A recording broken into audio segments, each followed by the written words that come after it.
Hello everyone and welcome to the 4.0 combat changes. Let's get into this, let's take a look at this. A lot of this is retreading old ground, so this is the blog that's officially come out now, so we know that a lot of the stats getting reworked, okay?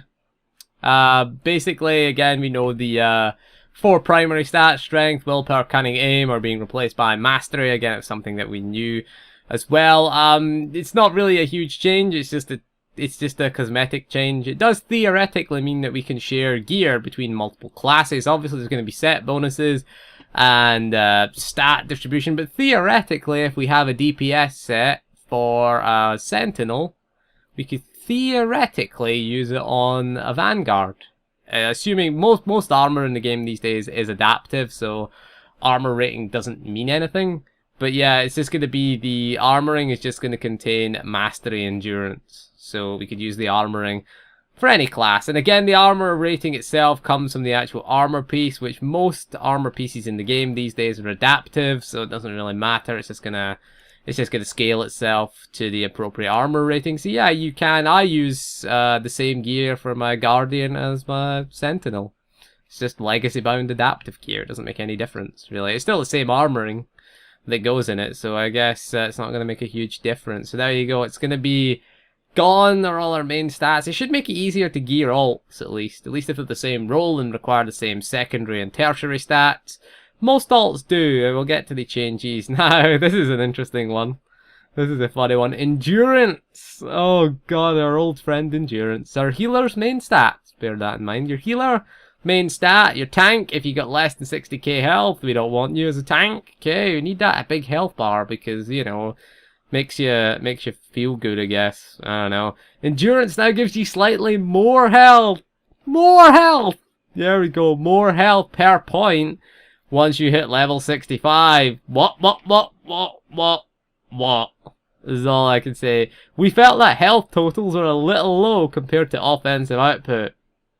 Huh? That was my only reaction to that. 70k health hype. Get in there. We'll be 70k health in the next expansion. Maybe 80k, who knows. But yeah, we're what, 50 odd k. I saw a Guardian on the fleet with full 198 comm gear for a tank. 67k health. Level 60. Look forward to him being 80k health in the next expansion. There you go. We're gonna have a lot more health. Glad I'm not maining a healer next expansion. Thank fuck for that. I mean, they made the right choice there. Can be a big HP tank now, you know, and maybe that's what they want. I don't know why. I mean, was HP that low? Really? As a healer, I don't think it was, to be perfectly honest with you. Never really had an issue healing people up. Healing endurance tanks was a problem because, again, they lack mitigation, so they just take more damage. And having more health just means you're doing more healing to get them back up to full. It's just more heals that you gotta do. It didn't really make them survive any longer. They could survive some big hits, like a big one-off hit, but when damage was constantly going out, that was the big problem with endurance, is it never really benefited. Hopefully they buff healing at least. Please buff healing to match the new endurance. You know, we don't want to be having 80k people and healing them for like 10k at a time. That's going to take a while to heal them. You know, we don't want to see that. So yeah, the other changes, of course, Surge has been removed. It's been rolled into Crit. So Crit determines our chance to critically hit and the damage bonus we'll receive when they critically hit. So they have tweaked the ratings. It's going to be equal, apparently. So it's going to be will result in less crit change and the damage. So it's going to be simplified. So for those who have auto crits, maybe crit crystals might be a viable solution. Most of the time you just went for power crystals because it's like we'll have the extra 82 power. But this time having the extra surge might be useful because, again, you know, your what was it again? Your telekinetic sage, you know, always made good use of Surge, so it might give us that bit more Surge. If we're struggling a little bit for Surge, bear in mind Power increases the damage of all your abilities, and Surge only increases the damage of Turbulence. Turbulence was your auto crit. I keep getting that mixed up with Thundering Blast, but there you go. To ensure critical hit chance is never a wasted stat. Any abilities that automatically crit now convert any critical hit beyond 100% into additional critical damage. Ooh, there you go. Yeah, because if we have auto crits, then we don't want ability. We don't really want to be stacking massive crit. Really, we want surge. Obviously, we will be taking the crit because we want the extra surge. But it will, if it goes beyond it into additional critical damage, that's going to be interesting. Again, crit crystals. Maybe viable. We'll have to do some testing on that in 4.0. We'll have to see. Someone will do it. Someone will work out the best stats, and maybe eviscerating crystals will become useful. My suggestion is at least get one now because they're pretty cheap. I've got quite a few of them lying around, so might be worth picking up one now, because if they become OP in the next expansion, then you know the prices on the GTN will go up for them, and crafters, you know, will charge more for them as well. You can get them from the cartel market as well. The price never really changes there. I didn't cover the cartel market changes because, yeah, who cares? Stuff in packs is going to get lowered. They're changing all the pack things. So base weapon accuracy has been increased from 90 to 100%. So all non-basic attacks already have this stat. Basically all tech or force attacks are already 100%. So it brings basic attacks up to par. Now, what they haven't said in this is, will basic attacks still have the chance to be resisted? Though, because your non-basic attacks, your force and tech attacks, if you remember in Rise of the Hutt Cartel, all elite or higher ranked enemies, that's all raid bosses basically, and most flashpoint mobs, and all, I think almost all ops mobs these days are all elite. Basically, they had a 10% built-in chance to resist tech and force attacks. That's why we wanted to hit 110. So there's no indication that accuracy is still going to be in the game, obviously. But will we still have to hit 110?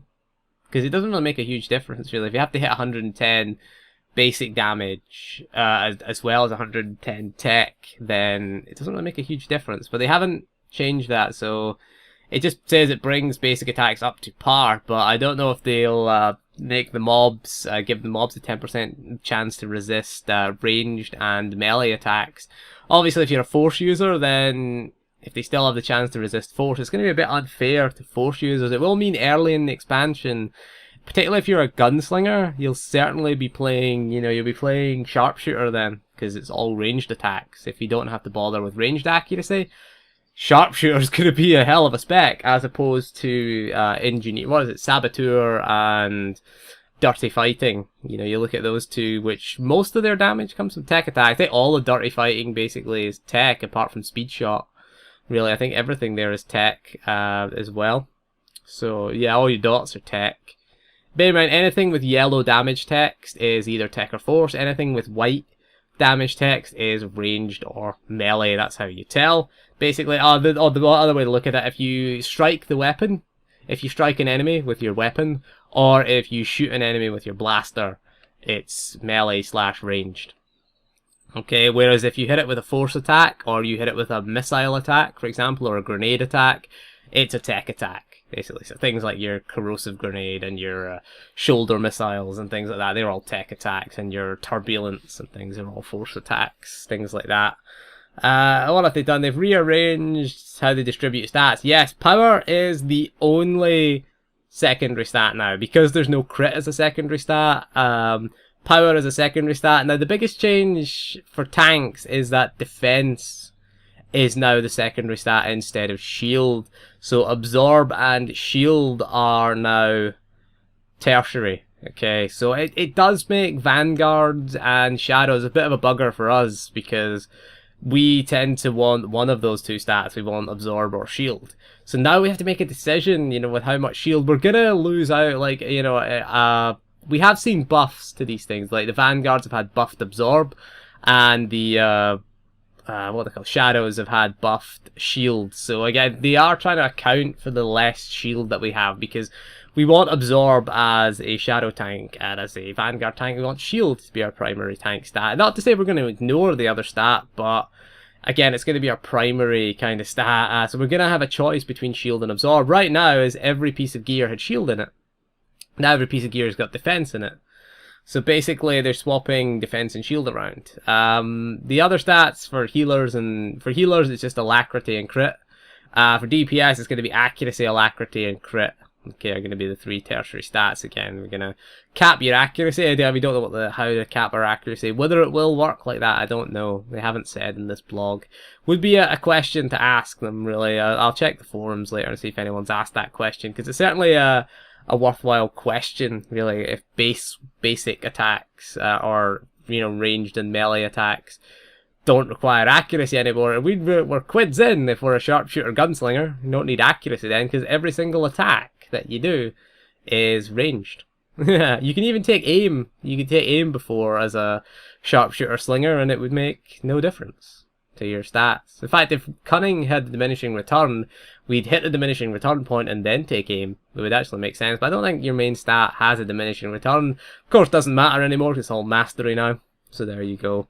So I'd like to have that question answered. That'd be quite a good thing to do. So a big change for tanks, mostly in the gearing. DPS healers, it's not huge really. I mean, power, most people took power anyway as their secondary stat. There's nothing there to compete with power though, so why have power in the game, really? Because why not just roll it into mastery as well? Why have it as a tertiary, as a secondary stat? There's nothing to compete with it. You're not going to take defense as a DPS. There's no way we're ever going to take defense. Power does more damage. Okay, we're going to take power. Power does more healing. We're going to take power. There's no reason to ever take defense, really, as a DPS. Maybe in PvP you could argue, but, PvE, never really going to take it. Again, most PvPers would take power, do more damage anyway. Planet level sync, we've already covered this in another video, but what they have said here additionally is the things that are going to be adjusted are your stats, armor, and weapon damage also. So your gear is going to get downscaled as well. Okay, again, no abilities are being took away, and you still earn the scaled XP. So if you're, again, the example they used, level 60, killing a level 30 mob, you'll gain XP as if you're level 60. So it should be... Content will be easier, obviously, because if you're fighting a level 30 mob, again, level 30 mobs are balanced around characters that are level 30, and you're level 60, so you'll still have all your utilities and all your abilities, and you'll still have all your procs and things like that, all your passives, and your set bonus will still proc and things like that, so it's still going to be easier killing a level 30 mob at level 60 than it is at level 30. So it's still definitely going to be a lot easier. So there you go. It's for going back and like the example they used here. It says is that you can go back to Tatooine, for example, and it won't dramatically stop your progression. I mean, yeah, you could go back and do heroics. They're making heroic quests a thing again, which is good. It's good to see the heroic quests getting at least some sort of press. Now, again, I'd like to see maybe a daily planetary group finder thing where you do all the heroics via group finder on Tatooine, for example, and you get an extra bonus. Would be nice. XP while grouping is also changing. XP is not going to be split between members of the group, so the size of the group no longer impacts how much XP your character will earn. There you go. So encouraging you to group. Imagine that, an MMO where is encouraging you to group. So experience earned is now based on the level difference between the highest level character, which is after level sync, so level 32, for example, on Alderaan, and the level of the NPC. So if you're level 32 killing a level 30, you're going to get less XP than what you do killing a level 32 on a level 32 downscale character. So it's just going to be scaled to the level that you've been synced to rather than your character level. So there you go. So it's going to affect grouping and other things. Temporary ability bars are going to be available in certain situations where we get them. Hotball is the example that they've used. You get the temporary bar that's going to show up. I wonder if you can keybind to it. Yeah, you can keybind to it, I just said. Just read the next line there, so there you go. It does mean they can do other things. I mean, the most glaring example of this is World of Warcraft, where when you get in a vehicle, you have you had a few things with vehicle combat in WoW. You had a few sections that had vehicle things, a few quests with vehicles, where when you went in the vehicle, you got a different bar, basically. So maybe they're gonna bring vehicle combat in. Maybe space raid. I want a raid in space. That'd be fun. There you go. Or a space boss. You know, that'd be quite interesting. Also, abilities are going to get replaced now, finally. So, for example here, the example that they've used is when Lethal Shot replaces Snipe as a Virulent Sniper, it's just going to swap it out. And it's going on the same spot as your hotbar, which is good. The older ability will return when you abandon it, because if you have bars... I have bars at the sides with old abilities sitting in them so I can swap them out quicker. It's quite annoying, really. So it's going to save confusion, because there's no reason to ever use Snipe as a Virulent Sniper. It's Lethal Shot. And same things with, like, Pulse, what is it? Pulse Cannon and Ion Cannon as a tank vanguard. You don't use Pulse Cannon, you use Ion Cannon, or whatever it's called. I can't remember what it's called exactly, but yeah, again, so things that replace things are going to be swapped out, which is good. So it means less clutter, really, on our bars. That's a good thing. Would be nice to have actual bars saved for roles, at least. Like, I can have my healer bar layout, I could remember. Again, you do that in World of Warcraft, has it, whenever you switch between specs, it remembers your layout. Like, you can have a totally different layout as a tank. You can have a totally different UI layout as well. It can also save to your UI, depending on your UI. I use Elf UI, which can change the whole UI depending on the role that you're playing. So if you tank or a healer, DPS, it can change it at the click of a button. That would be quite nice to have in SWTOR, actually. The companion changes, again, we've already covered. Companions can have all 3 roles that you can select now. Okay. You're going to get a companions and contacts. Contacts are going to be non-combat companions, basically. Companions that use the same weapon type will share the same ability set, so all ones with pistols will use the same abilities. They don't have any stats from gear, so it's based on the level of the companion now and the affection that you have with the companion. So basically your companion equipment is just costume slots. There you go, so you can play dress up with your companion now as well. So it's just going to be a costume slot. It doesn't matter what you put in there. I guess you could put anything in there now. I guess they won't have armor restrictions because they're not getting any benefit from the armorings or anything like that. So there you go. At least you can have a go. You could, dress up your companion. There you go. You can dress up your Slutty Kira. There you go. You can have Slutty Kira again for those of you who like that thing. I don't like people who dress Kira. And also, if you make Mako tank, I hate you. Okay. Don't make Mako tank. Okay, Mako is not a tank.